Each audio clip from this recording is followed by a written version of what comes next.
Assalamualaikum warahmatullahi wabarakatuh. Minal aizin wal faizin. Nama saya Diki Trisandi dari Prodi Elektronika 4A. Ingin mempresentasikan tugas mata kuliah motor listrik yang berjudul Induksi Motor 3 Fasa. Induksi motor 3 fasa merupakan salah satu jenis motor AC atau sebuah motor listrik yang didirikan oleh alternating current atau arus bolak-balik. Pada umumnya motor AC ini terdiri dari dua komponen utama, yaitu stator dan rotor. Stator merupakan bagian yang diam dan letaknya berada di luar, sedangkan rotor adalah bagian yang berputar dan letaknya berada di dalam stator. Motor induksi merupakan salah satu mesin asinkronus karena mesin ini beroperasi pada kecepatan di bawah kecepatan sinkron, yaitu kecepatan rotasi medan magnetik pada mesin. Kecepatan sinkron dipengaruhi oleh frekuensi mesin dan banyaknya kutub pada mesin. Maka dari itu motor induksi selalu berputar di bawah kecepatan sinkron.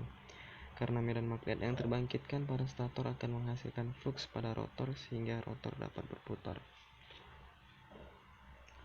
Berdasarkan suplai input yang digunakan, motor induksi 3 fasa dibedakan menjadi dua, yaitu motor induksi fase tunggal dan motor induksi 3 fasa.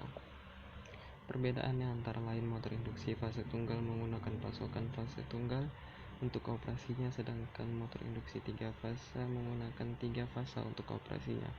Dari segi efisiensi, motor induksi 1 fasa efisiensinya kurang, sedangkan 3 fasa memiliki efisiensi yang lebih tinggi.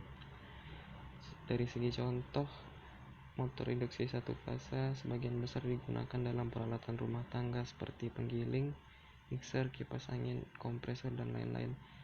Sedangkan 3 fasa digunakan pada industri. Kemudian konstruksi pada komponen motor induksi 3 fasa antara lain pada bagian stator ada frame atau bingkainya untuk melindungi, kemudian ada inti stator, dan kemudian ada komponen statornya. Dari segi rotor ada dua jenis rotor, yaitu yang pertama ada jenis squirrel cage yang biasa digunakan pada kipas, dan ada jenis slip ring yang biasa digunakan pada mesin-mesin besar. Selanjutnya prinsip kerja dari motor induksi 3 fasa, yaitu dimisalkan kita memiliki sumber AC 3 fasa yang terhubung dengan stator dan rotor. Stator terhubung ke sumber AC, maka arus masuk ke stator melalui kumparan stator. Dan sekarang kita memiliki satu kumparan stator. Seperti hukum Faraday, apabila terdapat arus yang mengalir pada suatu kabel, maka arus itu dapat menghasilkan flux magnet pada kabel tersebut. Arahnya mengikuti kaidah tangan kanan.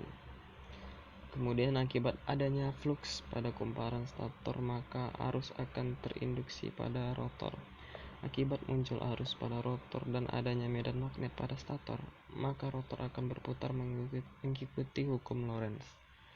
Menariknya, kecepatan putaran rotor tidak akan pernah mencapai kecepatan sinkron atau lebih, dikarenakan apabila kecepatan sinkron dan kecepatan rotor sama, maka tidak ada arus yang terinduksi pada rotor sehingga tidak ada gaya yang terjadi pada rotor seperti pada hukum Lorentz. Namun saat rotor melambat, kecepatan sinkron dan kecepatan rotor jadi berbeda.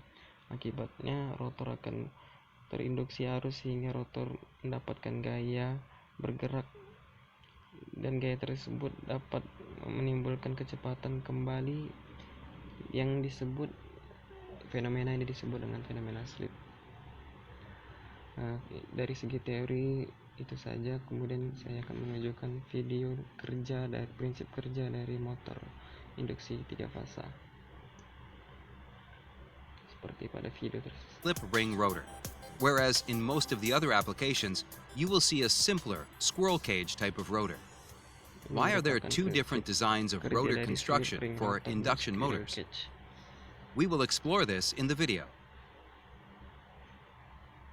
Baiklah, sekian yang bisa saya dapat sampaikan. Lebih dan kurang mohon maaf.